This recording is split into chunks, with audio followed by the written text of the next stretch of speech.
Friends, today I am going to talk about what is called evolution.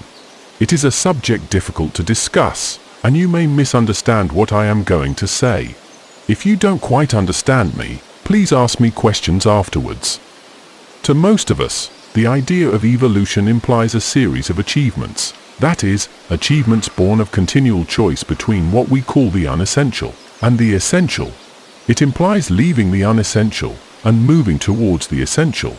This series of continual achievements resulting from choice, we call evolution. Our whole structure of thought is based on this idea of advancement and spiritual attainment, on the idea of growing more and more into the essential, as the result of continual choice.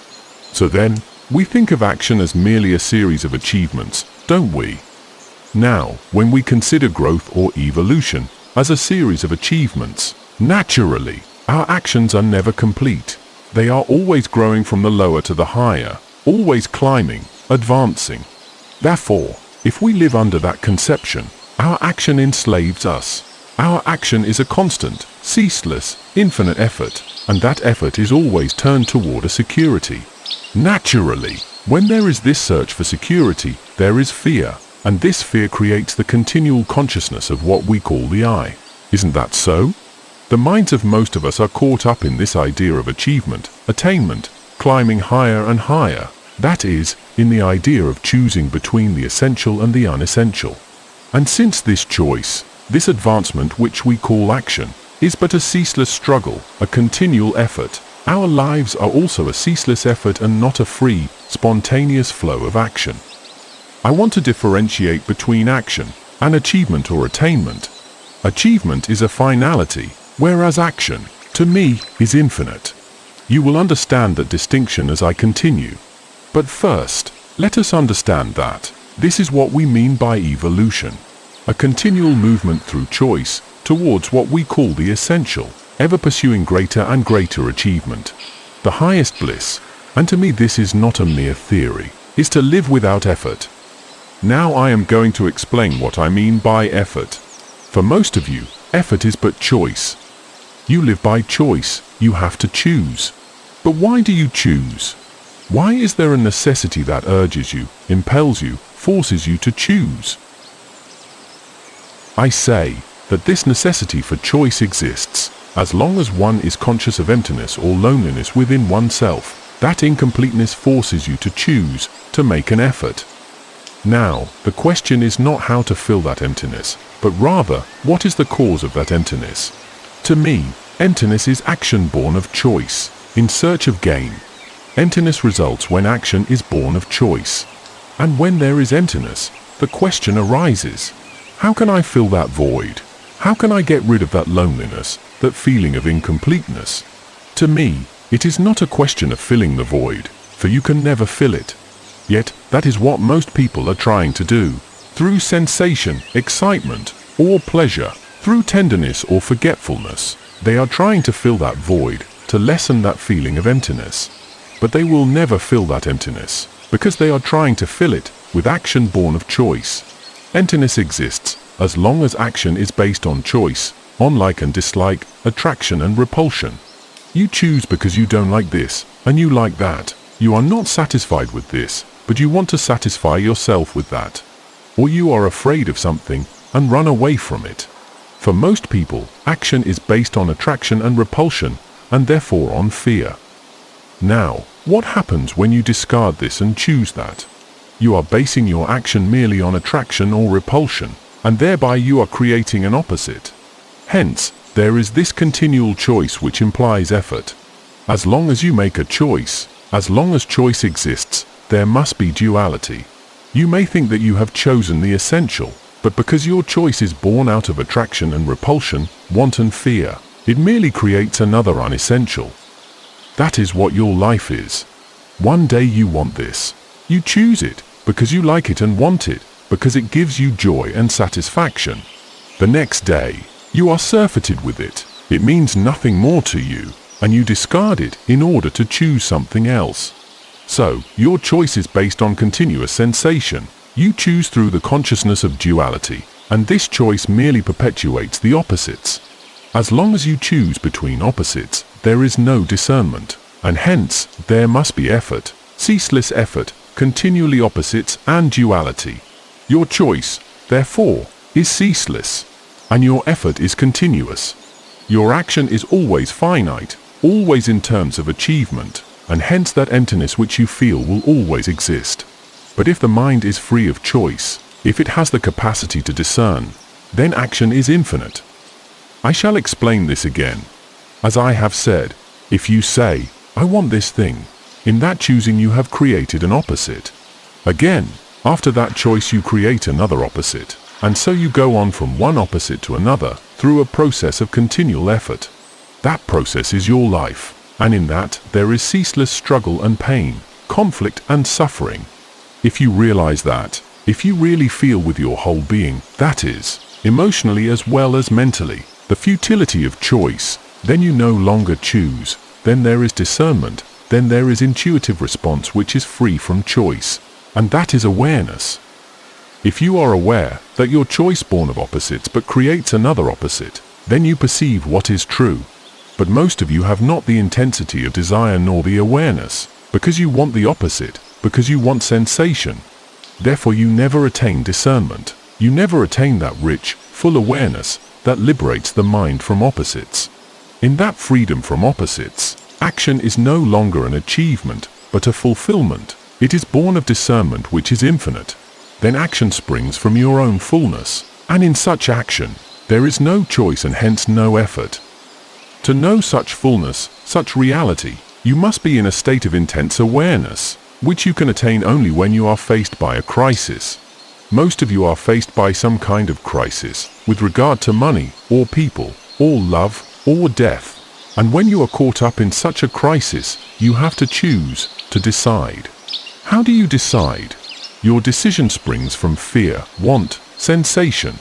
So you are merely postponing. You are choosing what is convenient, what is pleasant, and therefore you are merely creating another shadow through which you have to pass. Only when you feel the absurdity of your present existence, feel it not just intellectually, but with your whole heart and mind. When you really feel the absurdity of this continual choice, then out of that awareness is born discernment. Then you do not choose, you act. It is easy to give examples, but I shall give none for they are often confusing. So to me, awareness does not result from the struggle to be aware. It comes of its own accord when you are conscious with your whole being, when you realize the futility of choice. At present you choose between two things, two courses of action. You make a choice between this and that. One you understand, the other you do not. With the result of such choice, you hope to fill your life. You act according to your wants, your desires. Naturally, when that desire is fulfilled, action has come to an end. Then, since you are still lonely, you look for another action, another fulfillment. Each one of you is faced with a duality in action, a choice between doing this or that. But when you are aware of the futility of choice, when you are aware with your whole being, without effort, then you will truly discern. You can test this only when you are really in a crisis. You cannot test it intellectually, when sitting at your ease and imagining a mental conflict. You can learn its truth only when you are face to face with an insistent demand for choice, when you have to make a decision, when your whole being demands action. If in that moment you realize with your whole being, if in that moment you are aware of the futility of choice, then out of that comes the flower of intuition, the flower of discernment. Action born of that is infinite, then action is life itself. Then there is no division between action and actor, all is continuous. There is no temporary fulfillment which is soon over. Please explain what you mean by saying that self-discipline is useless. What do you mean by self-discipline? If you have understood what I have been saying, you will see the futility of self-discipline. But I shall explain this again, and try to make it clear. Why do you think that you must discipline yourself? To what do you want to discipline yourself? When you say, I must discipline myself, you hold before you a standard to which you think you must conform. Self-discipline exists as long as you want to fill the emptiness within you. It exists as long as you hold a certain description of what God is, what truth is, as long as you cherish certain sets of moral standards which you force yourself to accept as guides. That is, your action is regulated, controlled, by the desire to conform. But if action is born of discernment, then there is no discipline. Please understand what I mean by discernment. Don't say, I have learnt to play the piano. Doesn't that involve discipline? Or, I have studied mathematics. Is not that discipline? I am not talking about the study of technique, which cannot be called discipline. I am talking about conduct in life. Have I made that clear? I am afraid most of you have not understood this, for to be free of the idea of self-discipline is most difficult, since from childhood we have been slaves of discipline, of control. To get rid of the idea of discipline does not mean that you must go to the opposite, that you must be chaotic. What I say is that when there is discernment, there need be no self-discipline, then there is no self-discipline. Most of you are caught up in the habit of discipline. First of all, you hold a mental picture of what is right, of what is true, of what good character should be. To this mental picture, you try to fit your actions. You act merely according to a mental picture that you hold. As long as you have a preconceived idea of what is true, and most of you have this idea, you must act according to that. Most of you are unconscious that you are acting according to a pattern, but when you become aware that you are acting thus, then you no longer copy or imitate. Then your own action reveals what is true. You know, our physical training, our religious and moral training, tend to mold us after a pattern. From childhood, most of us have been trained to fit into a pattern, social, religious, economic, and most of us are unconscious of this. Discipline has become a habit, and you are unconscious of that habit. Only when you become aware that you are disciplining yourself to a pattern, will your action be born of discernment. So first of all, you must realize why you discipline yourself, not why you should or should not discipline. What has happened to man through all the centuries of self-discipline?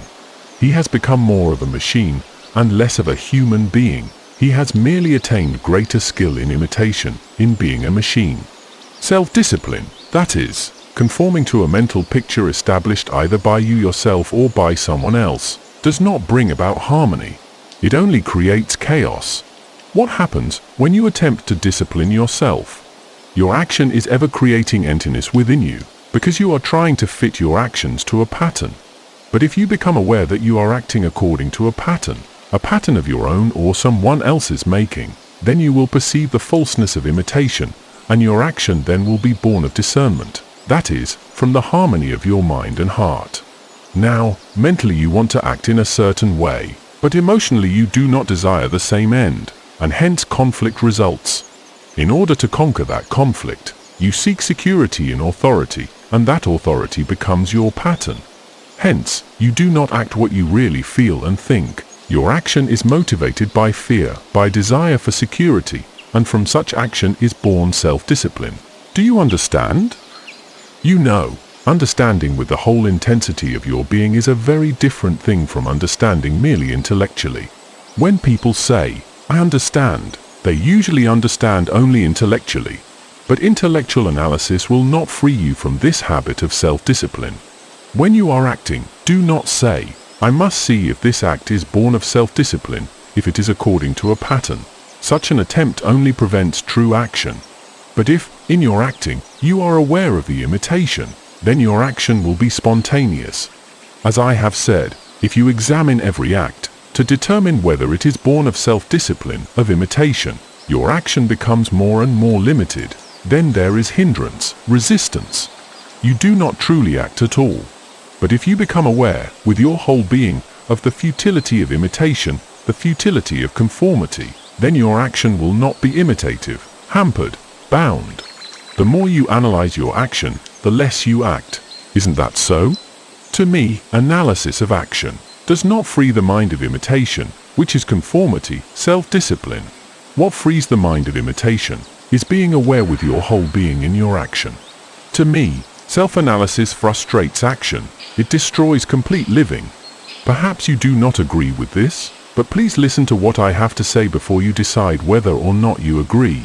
I say that this continuous process of self-analysis, which is self-discipline, constantly puts a limitation on the free flow of life, which is action. For self-discipline is based on the idea of achievement, not on the idea of the completeness of action.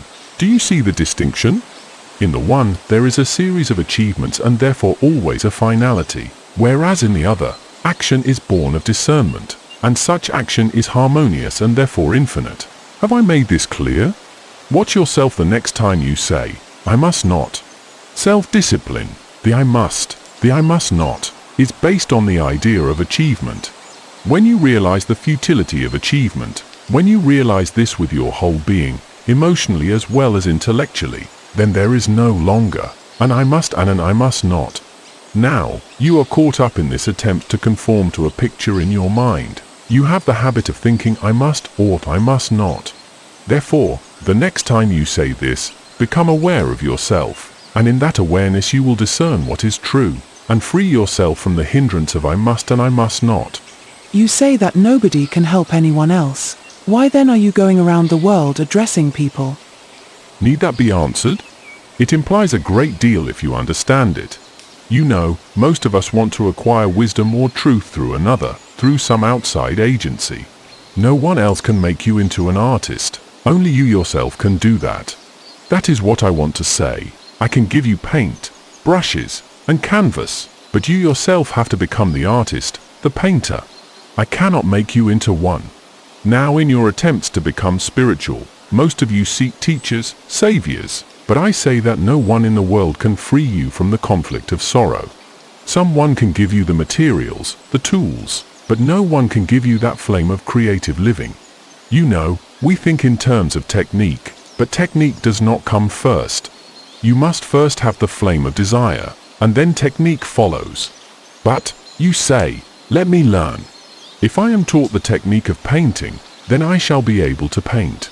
There are many books that describe the technique of painting, but merely learning technique will never make you a creative artist. Only when you stand entirely alone, without technique, without masters, only then can you find truth. Let us understand this first of all. Now, you are basing your ideas on conformity. You think that there is a standard, a way, by which you can find truth. But if you examine, you will discover that there is no path that leads to truth. In order to be led to truth, you must know what truth is, and your leader must know what it is. Isn't that so? I say that a man who teaches truth may have it, but if he offers to lead you to truth, and you are led, then both are in illusion. How can you know truth if you are still held by illusion? If truth is there, it expresses itself. A great poet has the desire, the flame for creative writing, and he writes. If you have the desire, you learn the technique. I feel that no one can lead another to truth, because truth is infinite, it is a pathless land, and no one can tell you how to find it. No one can teach you to be an artist, another can only give you the brushes and canvas, and show you the colors to use. Nobody taught me, I assure you, nor have I learnt what I am saying from books. But I have watched, I have struggled, and I have tried to find out. It is only when you are absolutely naked, free from all techniques, free from all teachers, that you find out.